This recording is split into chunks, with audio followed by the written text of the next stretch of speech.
ओम शांति।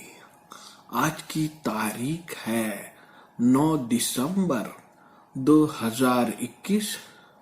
प्रातः मुरली बाप दादा मधुबन से बोले, मीठे बच्चे, बाप आए हैं तुम्हें राजयोग सिखाने।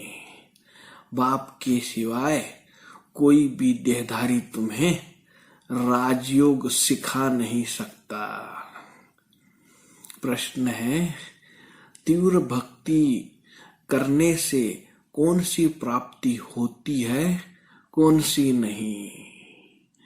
उत्तर है, कोई तीव्र भक्ति करते हैं तो दीदार हो जाता है, बाकी सदगति तो किसी की होती नहीं।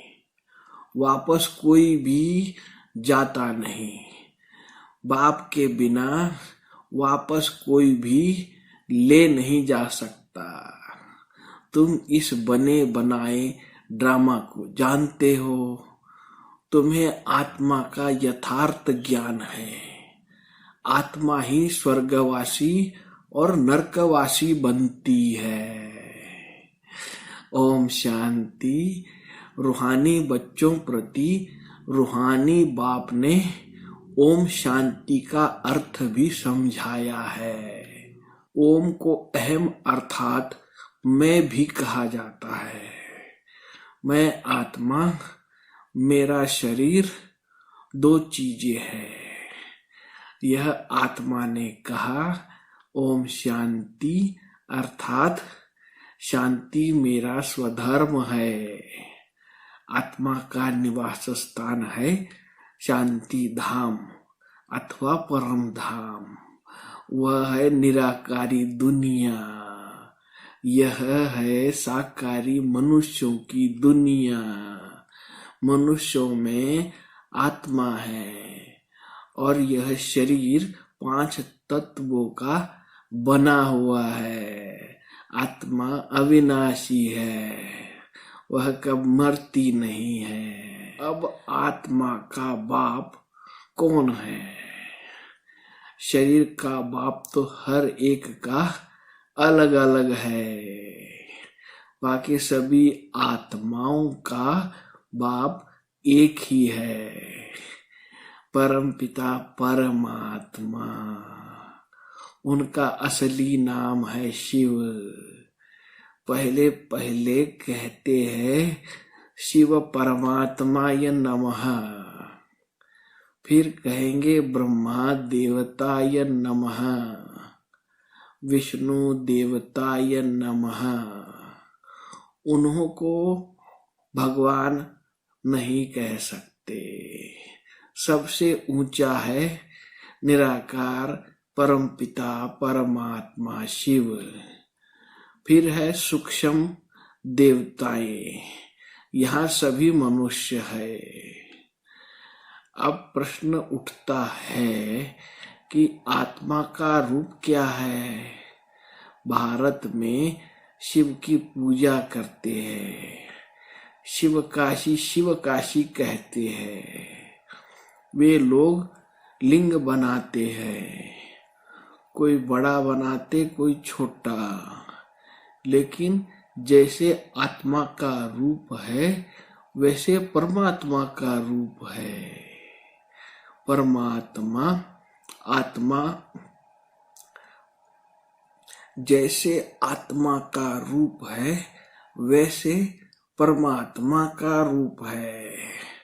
परम आत्मा, उसको मिलाकर परमात्मा कहते हैं।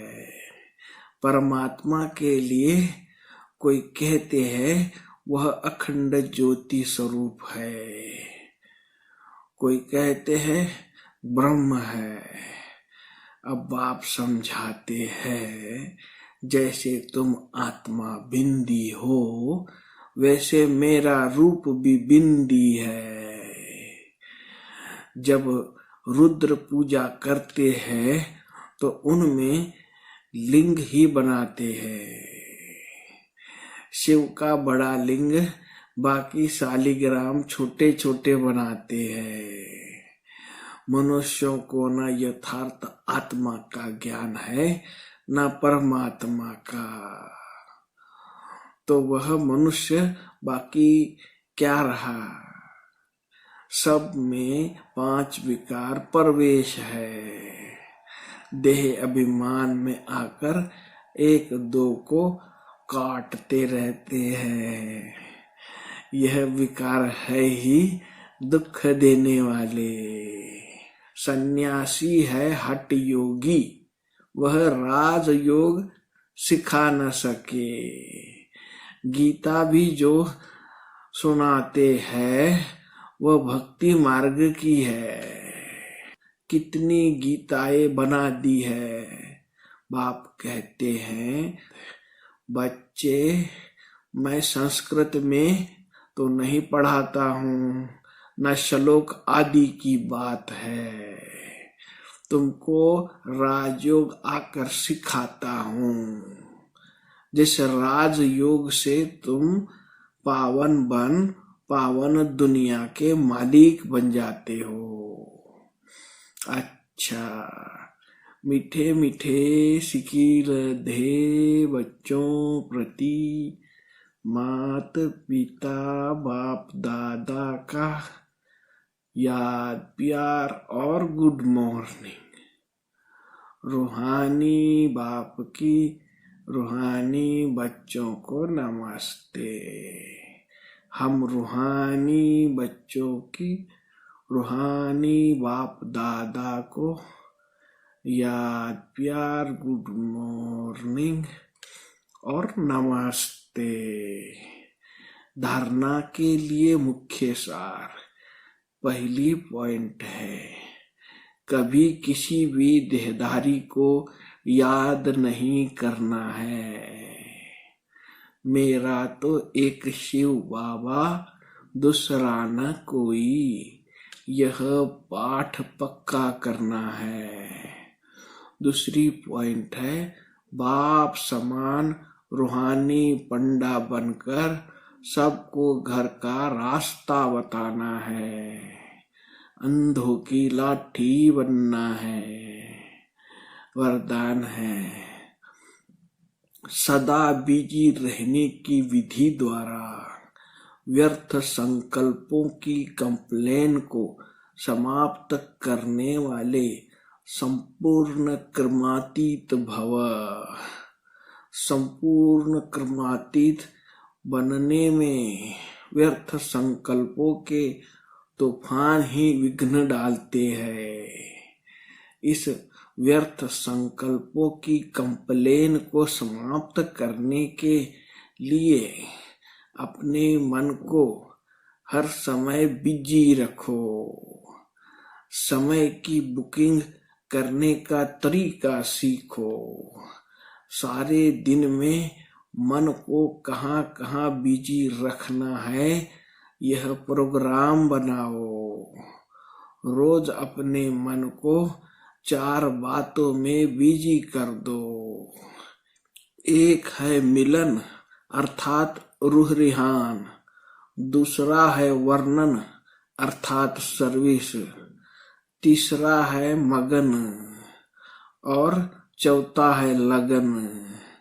इससे समय सफल हो जाएगा और व्यर्थ की कंप्लेन समाप्त हो जाएगी।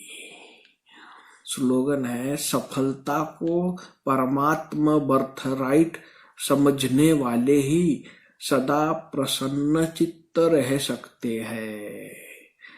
अच्छा, सभी मीठे मीठे प्यारे प्यारे भाइयों तथा बहनों को प्यार भरा ओम शांति।